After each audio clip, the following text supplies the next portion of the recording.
بچے غصے والے اور ضدی کیوں ہو جاتے ہیں؟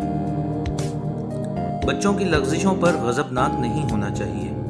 ان کی خطاؤں کو اچھی طرح سمجھ کر ان کی تہہ تک پہنچنے کی کوشش کرنی چاہیے۔ ان کے بنیادی اسباب ڈھونڈ کر روک تھام کے مناسب حل بھی سوچنے چاہیے۔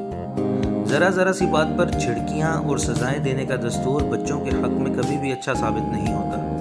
اس سے بچے اپنی خطا کی نوعیت کو سمجھنے اور آئندہ احتیاط کرنے کی رغبت کھو بیٹھتے ہیں۔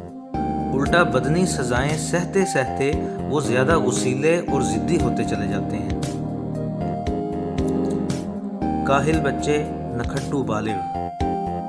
بچوں کی بے شمار خطاؤں کی ایک وجہ سستی بھی ہے۔